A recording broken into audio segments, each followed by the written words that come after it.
I never imagined I'd be telling this story out loud. For a long time, I convinced myself it wasn't serious enough to matter, that I was overreacting, that silence was easier than explaining something I didn't fully understand myself. But everything changed the night I realized I didn't feel safe anymore. From the outside, my life looked calm. A quiet home, familiar faces, people who smiled when others were around. If you had walked into that living room, you would have seen me sitting there, nodding politely, trying not to take up too much space. That's what I learned to do: be small, be agreeable, don't ask questions. At first, nothing felt wrong. It rarely does. The discomfort arrived slowly, almost politely. Comments disguised as concern. Rules explained as for your own good.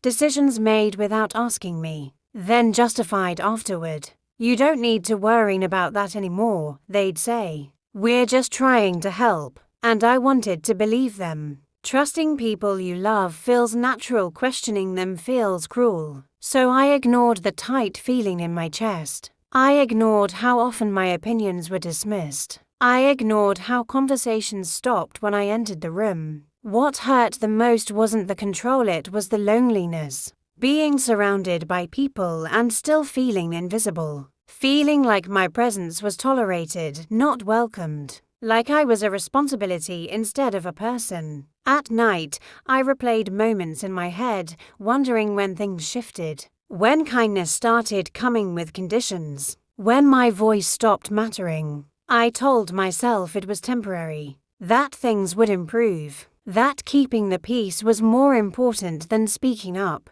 But deep down, something didn't sit right. And the moment I finally listened to that feeling was the moment everything began to unravel. What I didn't know then was that the discomfort I felt wasn't confusion, it was a warning.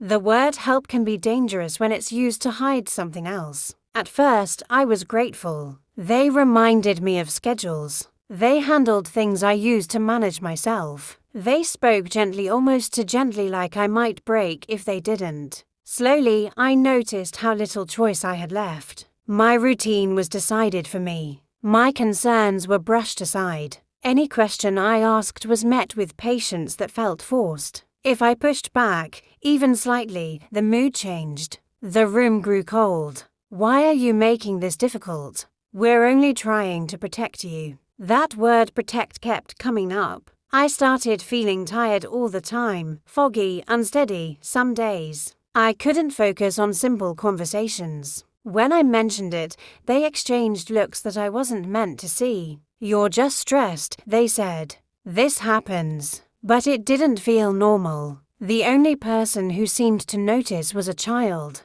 She watched closely, asked questions no one else wanted to answer. She'd sit near me, holding my hand a little too tightly, like she was afraid something might happen if she let go. One evening, she whispered something that changed everything. They don't like it when I help you. That sentence stayed with me. I started paying attention, not reacting, just watching. I noticed how often decisions were made without me, how plans were discussed as if I wasn't there, how certain topics were avoided entirely. I realized then that this wasn't about care anymore, it was about control. And once that truth settled in, fear followed quickly behind it. Because people who control the story don't like it when someone else starts asking questions. The moment I understood what was really happening, I knew staying silent was no longer an option.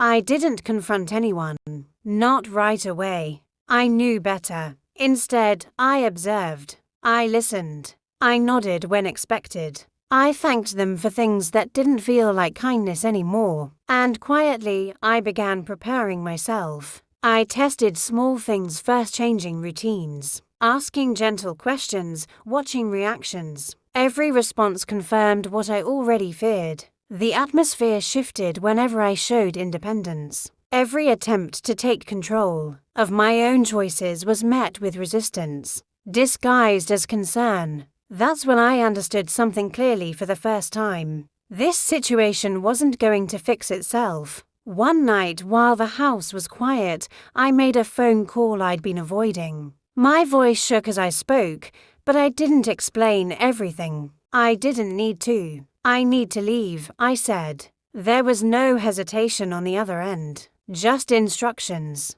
Just support. Before I went, I knelt down and hugged the child who had been watching everything. I told her to remember what she saw, to speak up when something felt wrong. Her tears nearly stopped me. Leaving felt like betrayal, like failure, like admitting something I wasn't ready to say out loud. But staying would have cost me more than pride. When I walked away, I didn't feel brave. One felt terrified. But for the first time in a long while, I also felt clear. I thought leaving was the end of the story until the truth finally came to light. The truth doesn't always arrive loudly. Sometimes it comes quietly through confirmation you didn't want but needed. When professionals began asking questions, the pieces started fitting together. Timelines didn't make sense. Decisions didn't add up. Things that were explained away suddenly had names. What I felt wasn't imagination. It wasn't weakness. It wasn't age. It was real. Hearing that out loud was devastating and freeing. Reports were written. Conversations happened that could no longer be avoided. And the child who had been watching everything spoke with a clarity no one expected. I didn't feel victorious. I felt heavy, grieving what should have been different, mourning the trust that was broken. But I also felt something else: relief. Today, my life is quieter, safer. I choose when to speak and when to rest. I tell this story not for sympathy, but as a reminder. Silence doesn't always mean peace. Help doesn't always mean care. And trusting your instincts can save your life. If this story stayed with you, share it because someone else may be surviving quietly right now.